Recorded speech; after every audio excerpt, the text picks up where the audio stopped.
କ୍ଷୀରୁ ମାମା ଆଜ୍ଞା କ'ଣ କରୁଛୁ? ଲେଖୁଛି କ'ଣ ଲେଖୁଛୁ? 1 2 ଏବେ କ'ଣ ଲେଖିବୁ? 2 1 କ୍ଷୀରୁ ଆଜ୍ଞା ମାମା ଫୁଲକୁ କ'ଣ କହନ୍ତି?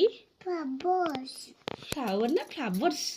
ଫ୍ଲାୱର୍ସ ଆଉ ଘରକୁ ହାଉସ ଆଉ ଗାଜରକୁ ପାଦରକୁ କ୍ୟାରଟ ଆଉ କଖାରୁକୁ କଖଡ଼ାକୁ ପକେଇ ଆଉ ତରଭୁଜକୁ ୱାଟରମେଲନ୍ ଆମ ପାହାଡ଼କୁ ହିଲ୍ ଆଉ ଜଙ୍ଗଲକୁ ଫରେଷ୍ଟ ଆଉ ଗଛକୁ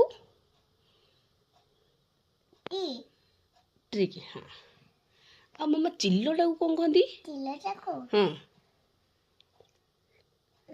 ଚିଲଟାକୁ କ'ଣ କହନ୍ତି? ଇଗଲ ମନେ ପଡ଼ୁନି? ମମ୍ମି ଆଜ୍ଞା ଛୋଟବେଳେ ଗୋଟେ ଗଛଟାକୁ ଡର ଲାଗୁଥିଲା କେଉଁ ଗଛ? ହଁ ବନାନା ତାପରେ ଏଇଟା କ'ଣ? ହଁ ବସ୍ ହଁ ବେଲୁନ ହଁ ସେପଟୁ କହିଲୁନି ମାମା ଆଗ ବଲ୍ ହଁ ଆଚ୍ଛା ବାବା ଏଇଟା କୁହ ଏଇଟାରୁ କୁହ ଏଇଟା କ'ଣ? ଏଇଟା କୁହ ଫାଷ୍ଟ କେଉଁଟା? ଓକେ ସେଇଟା କ'ଣ? ଓକେ ଏଇଟା ଏଇଟା ଏଇଟା କ'ଣ କୁହ ଆଗ?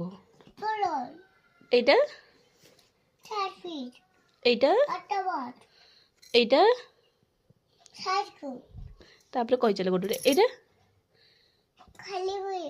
ଖାଲି ଫିସ୍ ଏଇଟା କଙ୍କଡ଼ାକୁ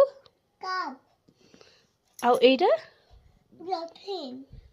ଏଇଟା କଇଁଚ ହଁ ଏଇଟା କୁମ୍ଭୀରକୁ ସବୁ ତ ହେଇଗଲାଣି ମୋ ଝିଅର ଭେରି ଗୁଡ୍ ଗାର୍ଲ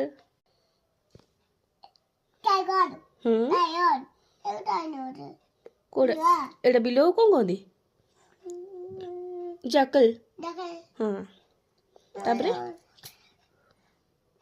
କୁହ ଜଲ୍ଦି ଏଇଟା ଓକେ କୁହ ହଁ ହରିଣକୁ ଏଇଟା ଏଇଟା ଏଇଟା